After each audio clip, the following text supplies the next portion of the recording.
اللہ رب العزت ارشاد فرماتا ہے وَنَجَّيْنَا الَّذِينَ آمَنُوا، اور ہم نے نجات دے دی ان لوگوں کو جو ایمان لائے، وَكَانُوا يَتَّقُونَ، اور جو تھے پرہیزگاری اختیار کرتے،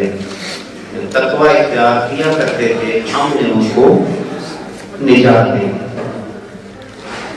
پھر اس کے بعد فرمایا وَيَوْمَ يُحْشَرُ أَعْدَاءُ اللَّهِ إِلَى النَّارِ، اور جس دن اللہ کے دشمن جمع کیے جائیں گے جہنم کی طرف، اللہ کے دشمن جمع کیے جائیں گے، فَهُمْ يُوزَعُونَ، اور سب کو ہانکا جائے گا، جمع کیا جائے گا، اکٹھا کیا جائے گا، اس حالت میں کہ ان کو ہانکا جائے گا۔ ایک ویسے کسی کا جمع ہو جانا کہ آ جاؤ، اور ایک ہے کہ جمع بھی اس انداز کے ساتھ کرنا کہ پیچھے ڈنڈے لے کر، سوٹے لے کر، کوڑے لے کر، یعنی زبردستی کسی کو کسی پوائنٹ پہ جمع کرنا، اس کو کہا جاتا ہے یوزعون، یعنی ان کو ہانک کر لایا جائے گا۔ جب ہانک کر لایا جائے گا تو کیا ہوگا؟ حتی اذا ما جاؤوہا شاہد علیہ، یہاں تک کہ جب بالکل جہنم کے پاس آ جائیں گے تو اس وقت اتمام حجت کے لیے اللہ تعالیٰ کیا فرمائے گا کہ بندے کے جسم کے اعضاء کو زبان عطا کر دے گا۔ اب کیا ہوگا؟ شاہد علیہم سمعہم وابصارہم وجلودہم، بندے کے خلاف گواہی دے گی اس کے کان، اس کی آنکھیں اور اس کی کھال یعنی جلد، بما کانوا یعملون، ان اعمال کے بارے میں جو وہ دنیا کے اندر کیا کرتے تھے، یعنی جہنم کے قریب لے جا کر اتمام حجت کے لیے کہ بندے کے ذہن کے اندر یہ بات نہ ہے کہ یہ کیسے ہوگی، تو اس وقت بندے کے کان گواہی دیں گے کہ تو ان کانوں سے ارادے کے ساتھ کیا کیا سنتا رہا۔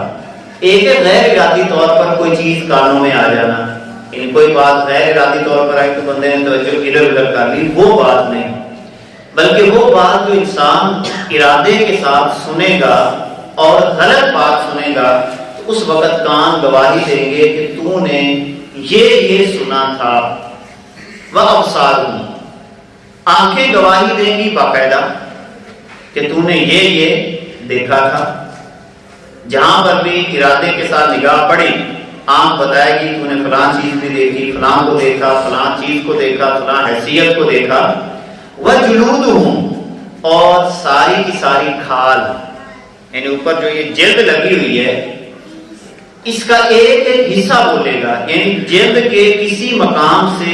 جو کام میں نے اور آپ نے سرزد کیا ہوگا، اس حصے کو اللہ زبان عطا کر دے گا اور وہ بولنے لگ جائے گی کہ اس حصے سے یہ کام تم نے کیا تھا۔ جب یہ ساری چیزیں بولنے لگ جائیں گی، کان بھی بولنے لگ جائیں گے، آنکھیں بھی بولنے لگ جائیں گی اور جلد بھی بولنے لگ جائے گی، تو بندہ پریشان ہو کے کہے گا وَقَالُوا لِجُلُودِهِمْ لِمَ شَهِدتُّمْ عَلَيْنَا، بندے کہیں گے اپنی کھالوں کو، اپنی جلدوں کو، لِمَ شَهِدتُّمْ عَلَيْنَا، کہ تم ہمارے خلاف گواہی کیوں دے رہے ہو؟ قالوا، تو یہ جلد کہے گی أَنْطَقَنَا اللَّهُ الَّذِي أَنْطَقَ كُلَّ شَيْءٍ، اللہ نے ہمیں زبان دے دی ہے، اس اللہ نے جس نے ہر شے کو زبان دے، کل شیء، ہر چیز کو جو اللہ نے زبان دے دی ہے، ہمیں بھی اللہ نے زبان دے دی، کیونکہ اللہ تعالیٰ اس بات پہ قادر ہے کہ وہ لکڑی کو زبان عطا کر دے، اللہ تعالیٰ اس بات پہ قادر ہے کہ وہ ہماری انگلیوں کو زبان عطا کر دے۔ یہ تو ایک لوتھڑا ہی ہے نا، یعنی اس سے ہم بولتے ہیں اب کتنے لوگوں کا یہ لوتھڑا لگا ہوا ہے مگر اس کے باوجود بول نہیں سکتے۔ تو بولنے کا تعلق اللہ کے حکم سے ہے یہ زبان ہمارے لیے ایک عام سہارا ہے، اگر اللہ چاہے تو کسی بھی چیز کو بولنے کی صلاحیت عطا فرما سکتا ہے۔ مکھیوں کی بنبناہٹ سے باتیں سمجھی جاتی ہیں، پتے بولتے ہیں، درختوں نے بولا ہے رسول اللہ صلی اللہ علیہ وسلم کی بارگاہ میں۔ اس کے علاوہ زمین جو ہے یہ قیامت کے دن بولے گی، قیامت کے دن باقاعدہ طور پر زمین بھی بولے گی کہ جس مقام پر بندہ گیا ہوگا وہ زمین بول بول کے کہے گی کہ اس نے اس مقام پر یہ کام کیا ہے۔ یہی وجہ ہے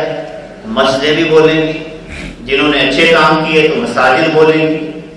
حجر اسود بولے گا قیامت کے دن، جو جو بندہ وہاں پہ گیا ہے تو اس کے جانے کی گواہی حجر اسود دے گا۔ پانی بولے گا، ہر وہ جگہ جہاں جہاں پر بھی انسان نے جا کر جو کچھ کیا وہ ساری کی ساری اچھی گواہی ہوگی یا اس کے خلاف گواہی ہوگی، وہ ساری کی ساری زمین بھی انسان کے لیے بولے گی۔ اور ساتھ ہی یہ جد کہے گی وَهُوَ خَلَقَكُمْ أَوَّلَ مَرَّةٍ، وہی تو اللہ ہے کہ جس نے تمہیں پیدا کیا اول مرہ، پہلی دفعہ، وَإِلَيْهِ تُرْجَعُونَ، اور اسی کی طرف تم لوٹائے جاؤ۔ وَمَا كُنْتُمْ تَسْتَتِرُونَ أَن يَشْهَدَ عَلَيْكُمْ سَمْعُكُمْ وَلَا أَبْصَارُكُمْ وَلَا جُلُودُكُمْ، اور پھر تم فرمایا کہ تم، یہ وہ جد کہے گی، وَمَا كُنْتُمْ تَسْتَتِرُونَ، تم اپنی بد اعمالیاں اس وجہ سے پوشیدہ رکھتے ہی تھے نا، پوشیدہ رکھتے ہی نہ تھے کہ تم پر تمہارے کان، تمہاری آنکھیں، تمہاری کھالیں گواہی دیں گی۔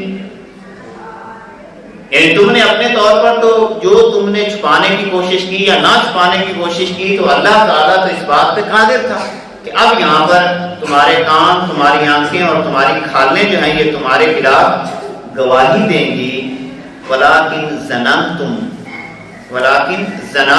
أَنَّ اللَّهَ لَا يَعْلَمُ كَثِيرًا مِمَّا تَعْمَلُونَ، اور تم یہ سمجھ رہے تھے، یہ گمان کر رہے تھے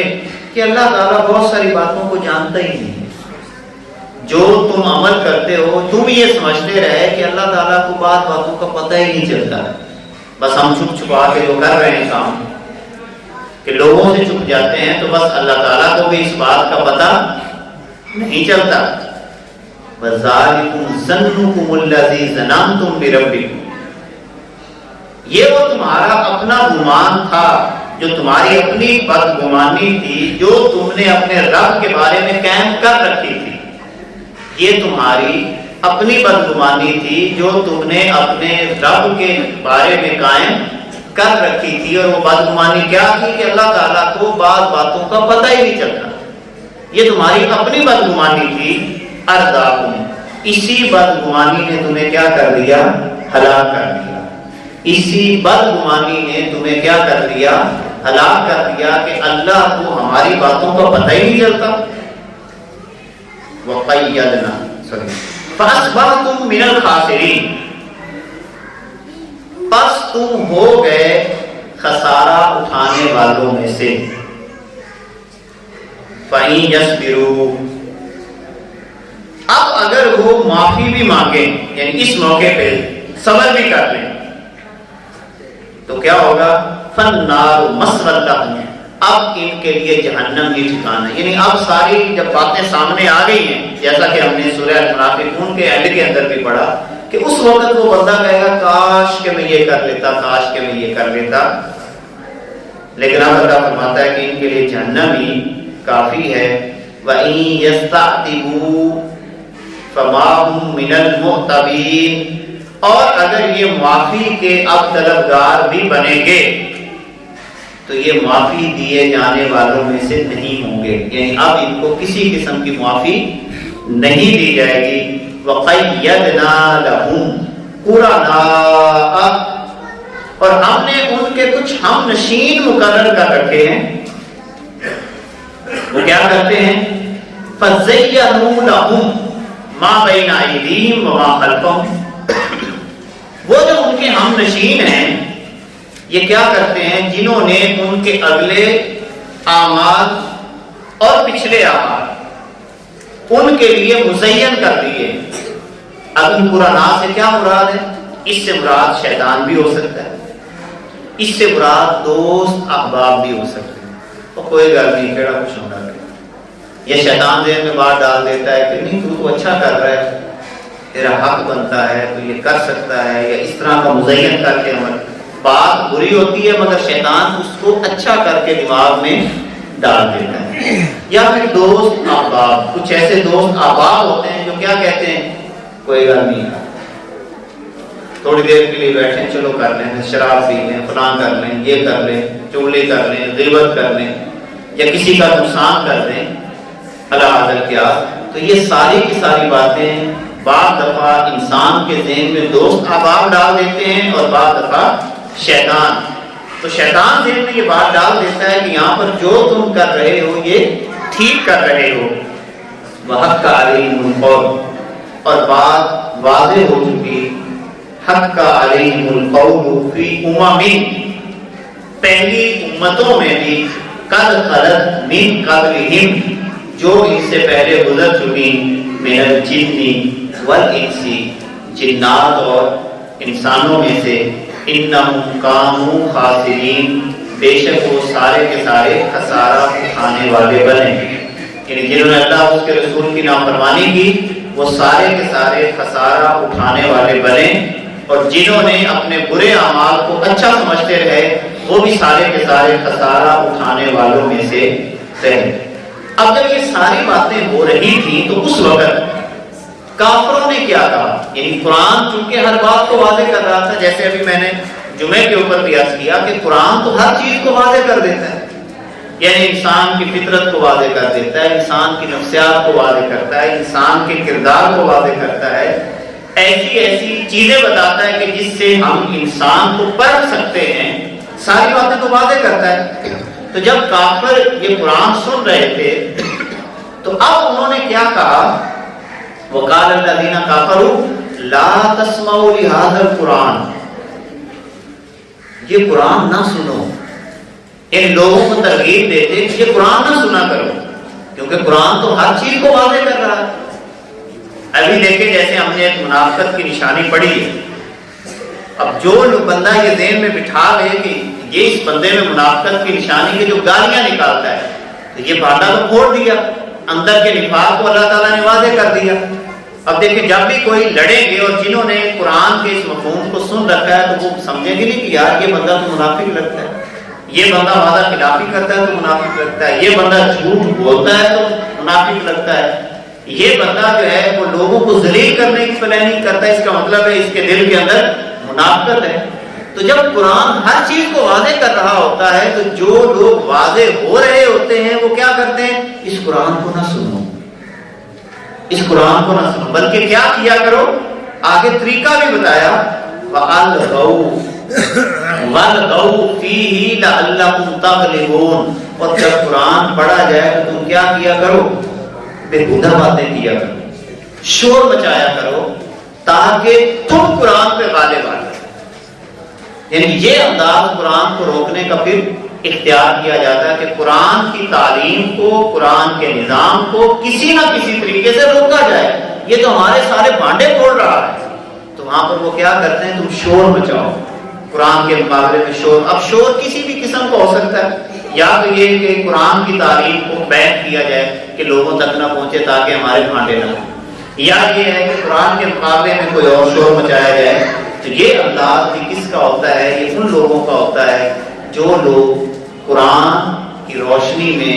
جب اپنے اعمال کا تجزیہ کرتے ہیں تو دو ہی طریقے ہیں، پھر یا تو بندہ اللہ سے معافی مانگے، بندہ اللہ تعالیٰ سے معافی مانگ لے، واپس آ جائے۔ ایک تو صورتحال یہ ہے کہ بندے کو اطمینان حاصل ہو جاتا ہے کہ اللہ تعالیٰ سے معافی مانگ لے، لوگوں سے معافی مانگ لے، جو غلطیاں ہوئی ہیں، کوتاہیاں ہوئی ہیں، وہ معافی مانگ کر سچے دل کے ساتھ۔ یہ جو انسان کے ذہن کے اوپر بوجھ رہتا ہے نا، اس کی بنیادی وجوہات یہی ہیں، چڑچڑا پن رہتا ہے اس کی بھی بنیادی وجوہات۔ جب بھی آپ اپنے ذہن پہ بوجھ محسوس کر رہے ہیں تو کچھ سوچیں، کہیں مجھ سے کسی کی زیادتی تو نہیں ہوگی، ظلم تو نہیں ہو گیا، کسی کے خلاف میں نے بات تو نہیں کر دی۔ اور اگر آپ بالکل کلیئر ہو کہ واقعتاً میں نے کچھ نہیں کیا تو پھر مطمئن ہو جائیں، اب یہ وسوسہ کس کی طرف سے ہے، یہ شیطان کی طرف سے، جو آپ کے دل کے اوپر کسی قسم کا بوجھ پیدا کر رہا ہے. اور اگر کوئی کام ہو چکا ہے تو پھر وہاں پر کیا کرنا ہے؟ سچے دل سے اگر اللہ سے کوئی معاملہ ہوا ہے تو اللہ سے معافی مانگ لیں، اور اگر بندوں سے کوئی معاملہ ہوا ہے تو بندوں سے سچے دل سے معافی مانگ لیں. اللہ تعالیٰ ہمیں قرآن مقدس کا نور عطا فرمائے. وآخر دعوانا ان الحمدللہ رب العالمین. بسم اللہ الرحمن الرحیم. اللہم صلی علی سیدنا و حبیبنا محمد مبارک وسلم علیہ.